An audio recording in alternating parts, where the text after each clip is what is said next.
Good morning, finally. Hopefully you're already sprinting without me, but oh, got up early, had everything all set, and then my internet decided to not work at the last minute. I think I am actually on Wi-Fi right now, not actually uh, on my wired internet. So we'll see how this goes. But good morning, everyone. Good morning, Piper. Thanks for joining me late. Sorry about that. Why don't we try to I want to stay on track. So why don't we you guys have probably already been writing. So why don't we do like a 15-minute sprint and then we'll get back to it. Okay. So see you in about 15 minutes.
done. That music, I love this channel, and I keep forgetting to put it into the description so you guys can find this channel on your own. But this, I don't know if you guys saw me, but this one I was like, like every time a song changed, it was like I am like pumped, and I've only had half a cup of coffee, so it's the music for sure. Good morning, Chandra. So glad to have you here with us as we do our writing this morning and whatever productivity you're doing. Good morning, Better Days Zellers. She says, "Good morning, everyone. I was looking for this video yesterday." Well, yesterday, on Tuesdays, I normally don't do this. I do newsletter chat. But Piper says, "Good morning, BDZ." Can we call you BDZ? That's awesome. That's what I want to call you from now on. I normally do newsletter chat at 9 o'clock, but this week has killed me with my sinuses, and I've just had bad headaches all night long and not been able to sleep, and just so Monday morning I just wasn't able to even do it. I got some work in Monday, but I just could not get up and do it. So I just basically sat in my recliner and did some little work. And then yesterday, I truly thought my husband got his cast off, and I truly, truly thought that his appointment was at 10:40, which means no problem. Newsletter chat, out the door to the doctor. No, it was at 9:40. And so I thought, well, I will do a little quick 10-minute newsletter chat and we'll get out of here. And then he's like, but we have to go do this and this before we go to the doctor. And I'm like, ugh. So I had to cancel on you guys. So I'm really, really sorry. Good morning, Melody. It's good to have you here. She always says that. Good morning, happy writers. I am a happy writer today. I'm getting lots done. Book launch is coming up super fast here. So I've got all that going on, and I'm going to do some deeper outlining today on the project that I kind of had sidelined that I think I'm going to. I think I want to, I don't know if you guys ever do this. I think I want to do a bunch of outlines. Usually I outline and then I get so excited about the story, I start writing it. So that's kind of my process. Outline, do my little isolation booth. If you don't know what that is, it's one of these science fair project things. We talk about it on the podcast a ton. And then I start writing, but I'm kind of thinking I want to do a whole bunch of them and then see what feels good, and then just be able to write. So Piper says, "Well, I'm glad you weren't sick yesterday," which is what I thought. Well, I was sick yesterday. I'm actually not feeling great right now, but I'm way better than I was Monday. But yes, but it didn't matter. My husband was not able to drive. They finally lifted that yesterday. The doctor said he's able to drive now, but technically, he had a cast on, so I mean, he could have got away with driving. But then even if somebody had hit him and he had a cast on, then he could be at fault for the accident. So it just wasn't worth it for us. So yeah, but I appreciate you thinking about me. All right, Piper says, I am writing questions for myself to see what the second half of my story has to have happened. I do that too. I'm calling what ifs. I don't know if you guys know who K.M. Weiland is. She is an author, but she also does lots of things for authors, like lots of nonfiction. And she has this whole thing of what ifs. And that's what I do. I sit down, I'm like, what if this happened? And what if that happened? I just go crazy with it, like a whole page or two of them, and get ideas that way. I don't use them all, but yeah. So, oh, it's 8:30 already. See, that's what happens when you're behind the game. So this time we're going to do 25-minute sprint. If you're new to us, this is what we do every Monday and Wednesday from 8 to 10 a.m. You might have noticed that I am also broadcasting on my own personal YouTube channel, and we can talk about that when we come out of this break this time. But so another 25 minutes, and then we'll have 5 minutes to chat on the end of that. And here 3, 2, 1, go.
done. That caught me off guard. Last time I looked, I'm like, oh, 7 more minutes. And then 3, 2, 1. Totally not ready for that. Okay, so you may or may not have noticed, probably did not notice, that I'm also live streaming on my own Jennifer Carl Tong YouTube channel. And we are going to be making some changes with the things that I do and like that. Anywho, I'm going to start doing the live writing sprints, not here, but over on my channel, which I know might be a change for some, and it will take some time for people to find me there. Hopefully, me telling you guys this for the next couple weeks will help you to find that. So, I can't put links in here, can I? I can try. Let me see if it'll show up as a link. But if you guys would go over there and follow me over there, then doing everything all the same way. It's just not going to be, it'll still be connected to Christian writers, but it's not going to be on our channel. And there are just some different reasons why we chose to do that. But Jamie is no longer doing newsletter chat with me. It just didn't fit for her and like with her schedule. And we all kind of been reassessing, making sure that we are focused on our careers and just making sure that we're giving that stuff time. So I think I'm not rebranding newsletter chat. I'm just moving it and maybe looking to do like switch things up. And one of those things that I would like to switch up is possibly having different authors on as guests, different every week, have something different, someone different, on newsletter chat with me. So I know that a lot of you would tune in for that. A lot of you come here for this. If you're interested, and it doesn't matter what level you're at with newsletter chat, that's the cool thing, is that we are all kind of on this journey together.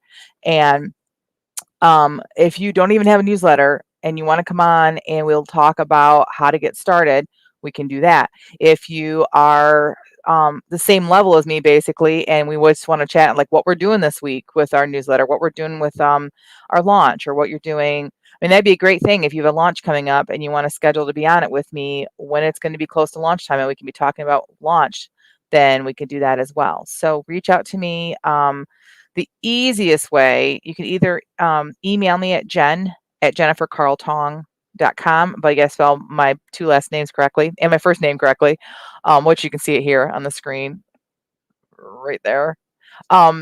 Or you can Instagram or Facebook Messenger. You can do that as well. Facebook Messenger, though, if we're not already friends, it's hard. It doesn't always show up, but Instagram, I'll see it. So that's kind of some changes that are happening. I'm not sure if my internet's working. I feel like I might be frozen. So just let me know in the comments if you heard that, and kind of like to know what you guys think about that moving. Like, will that be a big deal to you if it's not here on this channel and you have to subscribe to another channel to get the updates? And long term, I would like to, with my career, I write, if you're new here, I write historical Christian romance. And I would like to do some nonfiction as well. And so, yeah, I don't want to get out. Like, there's just like a whole, I could unpack my whole kind of business plan right here, and I don't want to. But yeah, so so it was exciting when we were talking about it in the business meeting yesterday for the podcast and the changes that are, okay. Piper says you are not frozen. Thank you. Appreciate that. So, all right. 1 minute left. If you guys want to share what you're working on, I am doing podcast graphics and it's taking me way longer than it normally does. That's why I was worried that I was frozen because my computers I think it's my internet. I don't think it's my computers. Remember a couple weeks ago, I had issues with StreamYard bad. And so I was hoping that that wouldn't happen today. But I think today is just my internet. So, all right, ladies and gentlemen, it is 9 o'clock. We have 2 more of these sprints to do, so we'll get some lots of. I never go back and watch these streams because I know that I stutter and say some of the silliest things. So let's just get some words in, shall we? I think we shall. All right, we'll talk on the other end of this and see what you guys are doing. 3, 2, 1. Piper says, Go. I will rewatch to listen to it later. Thanks. I appreciate that.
Three, two, one.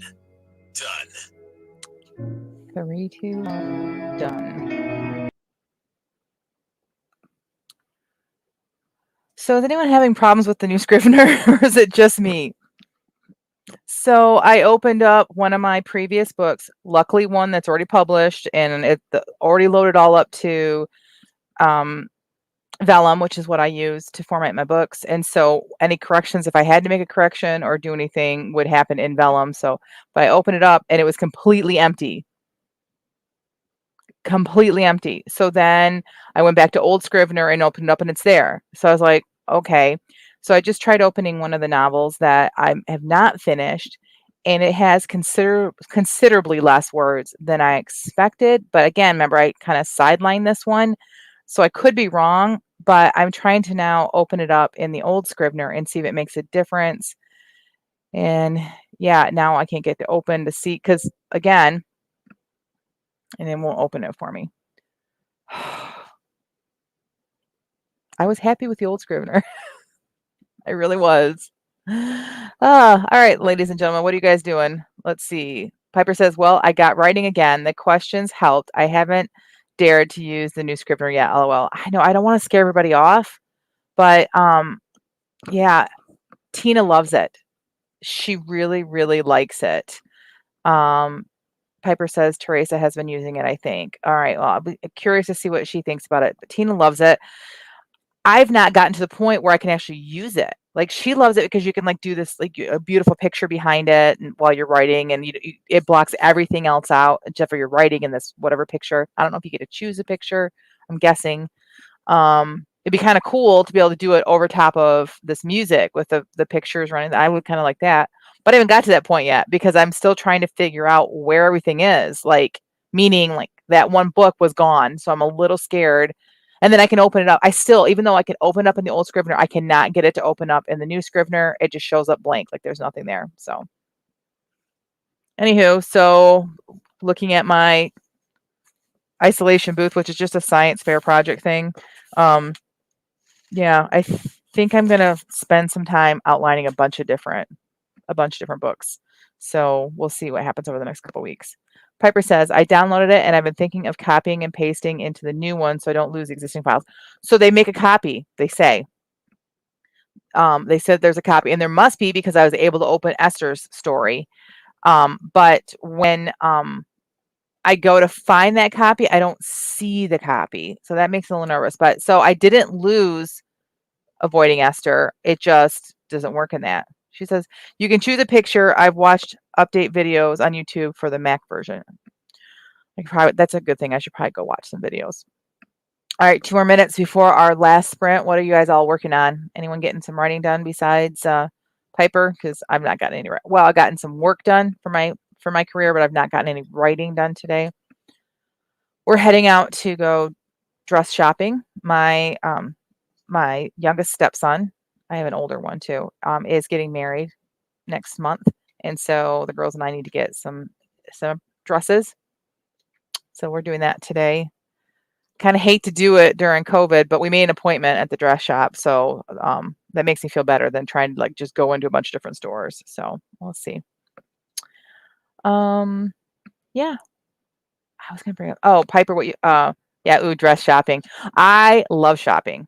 My youngest loves shopping. My 15-year-old and my 12-year-old, not so much. I don't know where they came from. Like, I love shopping. Love it. I take them shopping. I'm like, okay, I'm here to spend money on you. Let's look around. And they just kind of stand there. I'm going to spend money on you, but they have to really be in the mood. So we made this appointment. We've been setting up for it. So hopefully they'll be in the mood for it because it would be a bummer for one. This could be a very fun day with the 4 of us. I'm hoping so. Okay, one last sprint, ladies and gentlemen, and then we'll say adios. I hope you guys are getting some good stuff done. Oh, and Piper, I saw that you couldn't hear what the announcement was. So I guess go back and watch it because I don't want to babble on and on again about it. But I do want to hear what you think about it, what your thoughts are. 1, go.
Done.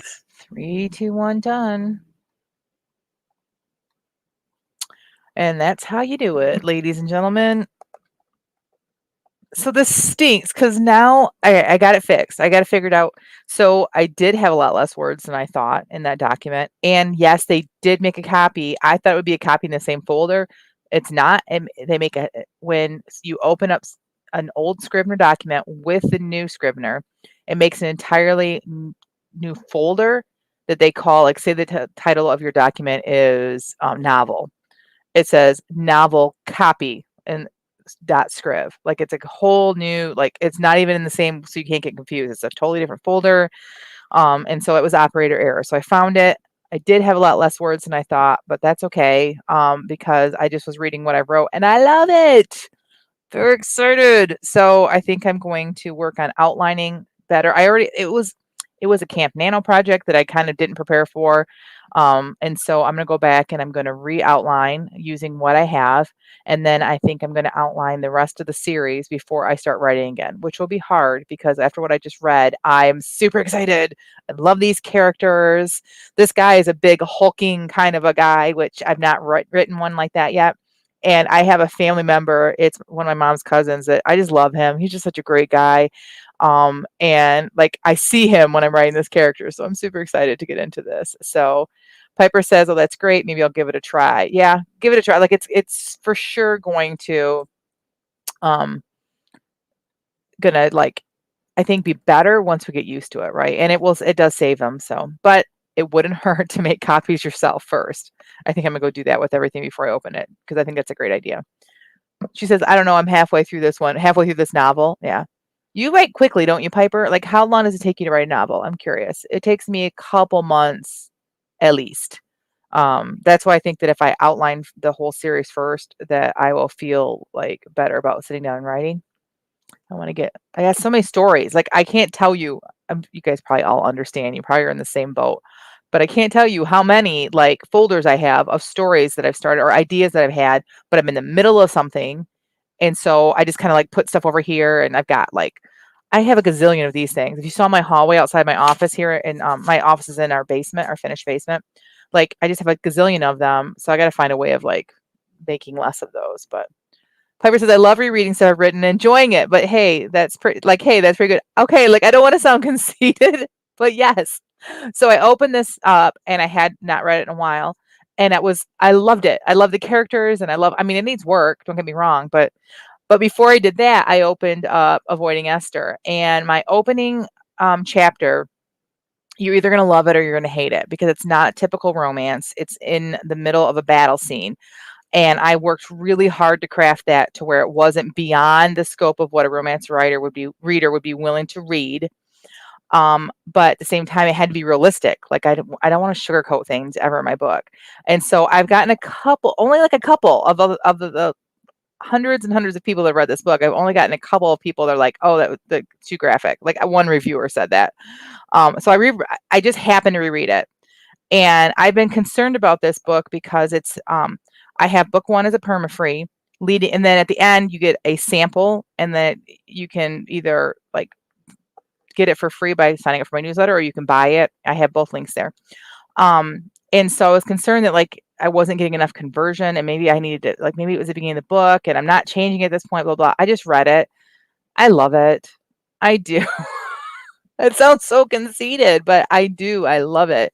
So it's not going anywhere and I just feel much better about it. So it's a little bit of a departure from my other books, a little bit, but I feel like it feels like my writing. So Piper says the first one took me 4 years. Yep.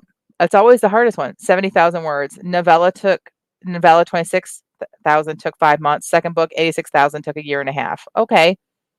So probably about like where I'm at. Book 3, which was actually my first book. I don't even want to start thinking about how many years that took because I stopped and started and stopped and started. I wrote 2 other books in the series and then came back to it. And then it was just a mess because you're a better writer. And I was a better writer and I just had to fix so much of it. So, but I've done 30,000 words in around 2 months for this one. And I was thinking it would be 80,000, but I think I want it a bit shorter. I've heard 70,000 is a sweet spot. Searching for Anna is, I want to say, right around 50,000.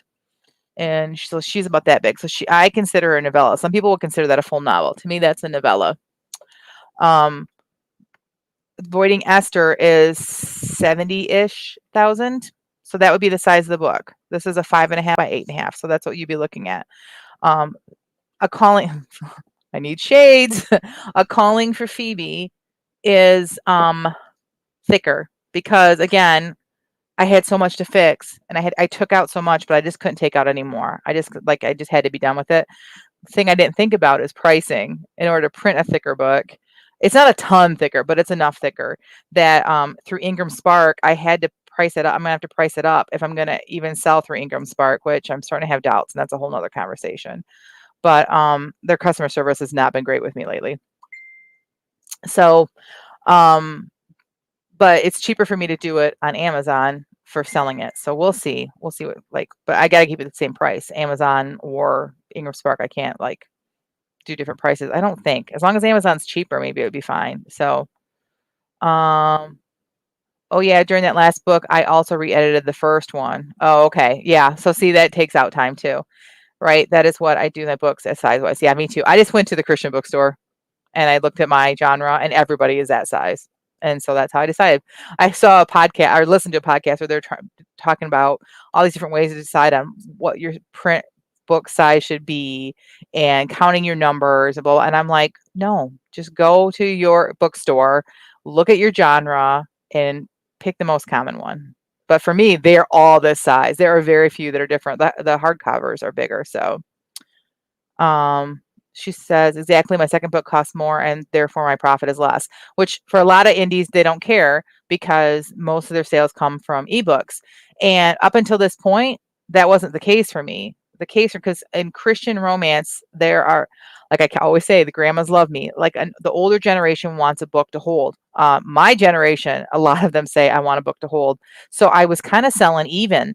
But ever since I went perma-free, my ebook sales are through the roof. So I'm really excited about this next launch. Very, very, very excited. So you did the same. Piper did the same thing. She measured books on her bookshelves. Yeah, me too.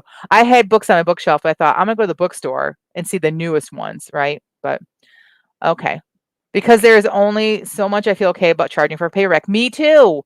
That's exactly it. So I normally searching for Anna is $14.99 because that's kind of an industry standard in romance. There are some that go up to $17.99, some books, and I might have to do that in order to make a profit on the book. And I think I should be okay with that. So one of my favorite Christian, I know we're over 10 o'clock right now and you guys probably want to do some more sprinting, but I got to go. But one of my favorite Christian authors, a newer author, when I say newer, she started writing, she started publishing. Her first book came out right around the same time I was finishing one of my first books. So I am like a year or two behind her publishing wise. But anyways, she's very talented. I'm not gonna say her name because I'm just gonna because of what I'm about to share. But she just had a launch, and I was like, I've been reading some books. I'm just not been happy with some of the books I've been finding. Like, not that I'm not happy. I can read anything, but it doesn't draw me in. And I know her books will. And so I'm like, you know what? I'm gonna go ahead and just download the ebook, even though normally for her, because she's traditionally published, I just go ahead and buy the paperback. And I'm like, why do I always just buy the paperback? I'm gonna go ahead and download the ebook. I went and looked. Her paperback is selling for $11.99, which I don't know how they can sell it for $11.99 and make a profit. And the ebook is $11.39. First of all, 39? What kind of price tag is that? Second of all, traditional publishers aren't getting it. So there are readers out there that will pay that for an ebook. Most of them will just say, never mind, I'm just going to buy the paperback. And that's why traditional publishers publish their ebooks so high. I am not trying to force people into buying my paperbacks. You're either going to buy a paperback or you're going to buy an ebook. That's just kind of how the world is now. You're if I love an author, I will buy the paperback. Really doesn't matter what the price is. Everyone else, I'm going to write it. I'm going to buy an ebook because I want the book now. I'm ready for a new book. I'm going to read it right now. Also, because it's less of an investment. If I don't like it, I don't feel so bad about investing the money into it. So, so the whole mindset of the traditional publisher sometimes still blows my mind because they could be selling so many more books by this author. I don't think she's hit number one yet. I don't in Amazon or anywhere. I don't think so. She's won awards. She's very talented. But I think it's because of the pricing. She's not selling very many ebooks. Offset printing is less expensive, but yes, trad publishers want people to buy ebooks, so they charge so much. They really don't. I think they're afraid they're going to lose their jobs if they only would realize how much more money they could make. Like for sure, for real. All right, ladies and gentlemen, thanks so much for joining me. And again, I will be back here Friday, right here on this channel with the Christianity Writers podcast. We're talking hashtags this week. I am not an expert on hashtags, so I'm looking forward to seeing what I learned this week in the podcast. I do use them. Not sure if I use them correctly or not, but we'll find out. And then I'll be back next Monday and Wednesday to do some more light writing sprints still on this channel, but moving to my own channel very shortly. And then hopefully we'll be here for newsletter chat. Hopefully just be praying for my headaches. They get really bad during this time of year, and medicine doesn't seem to help. So, or it makes me tired and then I can't work. So we'll see. All right, ladies and gentlemen, have a great day. And thank you very, very much for joining me today. Bye.